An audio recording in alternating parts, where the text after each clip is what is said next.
I don't really know how many of you know this, but playing sniper is pretty hard. You son of a b- And to help you with playing sniper, I have compiled all the tips that I've learned over my thousands of hours of playing this game. In this video, I will be starting out with more entry-level tips, then going deeper into more advanced techniques. Even if you think you are above the basic information, I would still recommend watching the entirety of the video.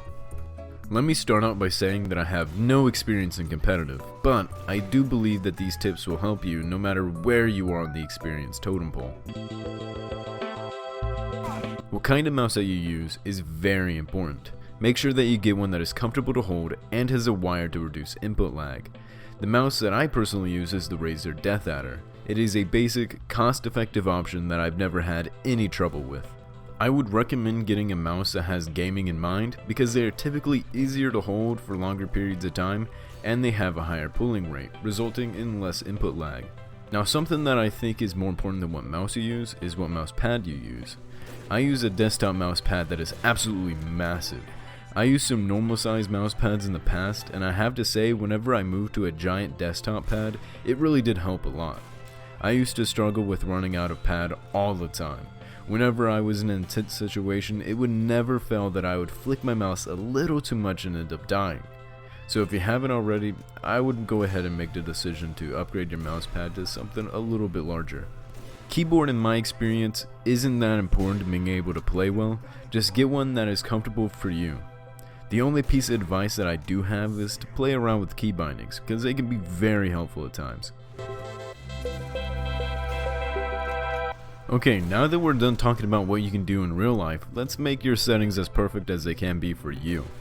First, go to the main menu of TF2, then select Options.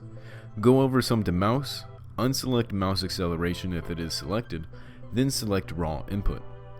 It will be awkward at first if you are used to mouse acceleration, but trust me, it will get better. Next, go all the way over to the right, click Multiplayer, then select from the variety of crosshairs. Personally, I have mine set to Crosshair 7. I would also recommend changing your crosshair color to be entirely green, because it tends to show up better on screen and never gets lost in the background of any of the maps. If you do want a different color than green, just make sure to pick one that will never get lost in the chaos. So try to avoid darker colors or even yellow and red because there is a chance they will get lost when looking at an explosion or just a bright area of a map. First up is movement. Movement is arguably more important than aim, and if you were to ask me, I would say 100% is.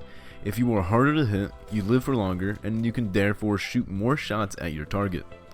Look at this sniper for example. This is the basic ill-experienced 2-fort sniper that stands completely still while hardscoped, making him the biggest sitting duck in the game.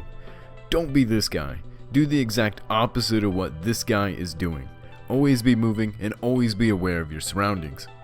When you scope in, the sniper basically anamorphs into a glass cannon. He is able to pump out a 450 damage headshot, but in exchange for this massive power, the sniper gives up two of the most important things in any FPS: movement and vision. I don't know if you've noticed, but when you scope in, you give up a lot of your vision, allowing anyone to just walk up right next to you without you even being aware that they are there. Just as important as vision, you have movement speed. When a sniper is scoped in, his movement speed is reduced by 73%. Because of these crucial facts, it is incredibly important that you never stay scoped in for long periods of time. Not even long periods of time. Pretty much never scope in unless you already see a target or know where one is. Holding angles is important, but when you're playing a game where somebody can rocket jump or turn invisible, hard scoping tends to end up with you dying and the enemy living. Movement is incredibly important to staying alive. To give up almost 3/4 of your movement is massive and makes you a very easy target, especially to other snipers. Basically, never hardscope, never stand still, and always be vigilant of your surroundings. A little bonus tip here: if you really want to improve your movement, I would try playing Trollger. I know it seems silly, but the amount of technical skill that you learn from strafing mid-air and how to predict player movement is unmatched by anything I've ever seen before. It is always better to have your position be parallel with your enemies. Being below or even above your target adds extra variables that can easily complicate predicting where your enemy is headed. When you are above your target, they have 4 planes of movement. They can go left, right, up, or down. However, when you are on the same level as your target, they are mostly limited to 2, left and right. Take the spawn 2 fort for example. I could stay up on the battlement to snipe here and be safer, or I could risk myself slightly more to be able to secure easier headshots. It really depends on the situation, but if you stay with your team, which will cover you from most close range attackers, you should be able to fully take advantage of sniper's power. As a sniper, fighting another sniper happens a lot, and you need to be prepared for it. Get into a habit of looking for common sniper positionings, listen closely for the sound of a rifle, and even check the kill feed on occasion to see if the other team even has a sniper. The first main bit of advice that I have for fighting another sniper is to simply move like an absolute madman. Just do random movements, strafe left, right, crouch, and even do 360s, it doesn't matter. Just make it as hard as possible for him to hit your head. I cannot begin to tell you how many objectively better snipers I've outplayed simply by moving sporadically. The reason why this is so effective is because snipers try to pick up on people's patterns of movement. As humans, we seek patterns naturally. However, if you have no pattern of movement, it makes each shot a guessing game. During the fight, I would say wait for them to shoot their shot first, then stand still enough to aim at them and fire your shot while they're reloading. Don't be afraid to reposition.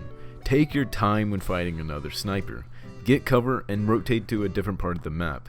It's best to try and take them out before they even know that you are there. The best way to consistently win a sniper 1v1 is to keep them guessing as to where you are. Another common situation is sniper versus scout. When facing off with a scout, the sniper is at a massive disadvantage, and the scout most likely knows this. The first thing I would say is to try to make distance between you and the scout. Strafe left and right while walking away and try to look for an opening in his patterns. Scouts tend to be overconfident when fighting a sniper, usually following a simple pattern. If you were able to see an opening in this pattern, take it. Try to round corners of the map and catch the scout off guard, since they typically round corners in a very predictable way. However, some more experienced scouts may jump around the corners, and if you suspect the player to do this, be ready to flick up and hit their head. But as a sniper, if you were within the protection of your team, which you should be, you should rarely have to deal with scouts on your own.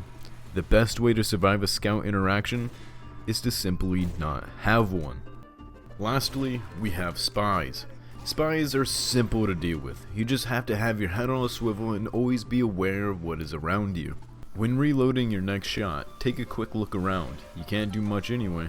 Might as well take a quick look around to make sure no one is around you. The best way to deal with spies is to be always listening for their decloak sound. It is very noticeable, even during intense fights.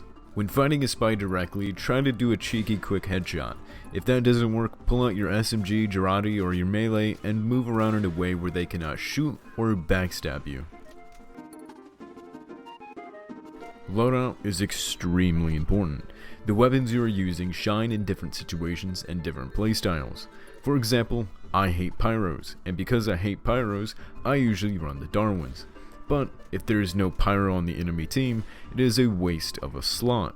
It would be much better if I were to use one of the SMGs or the Girardi to help out my team just a little bit more. So if you're struggling with a spy, equip the Razorback. Or if scouts are being a bit of a problem, equip the SMG to pump out damage from a distance a bit farther than what your melee can. It is just important to keep in mind that your loadout is fluid and should be changed in different situations depending on what is needed. And finally, the last bit of advice that I have for this video is to simply slow down. When it really boils down to it, sniper is like any other class in any other video game. It requires time and practice to truly be good at. No amount of tips will matter if you don't practice. Anyway, that's all I really have to say about sniper.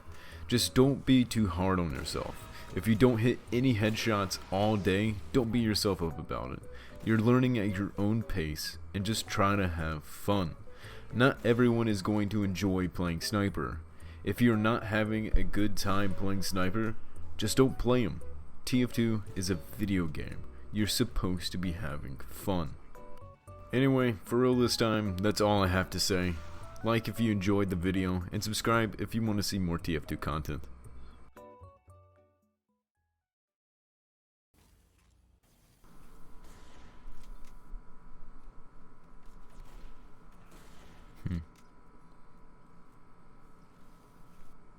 What? I guess I was doing too good.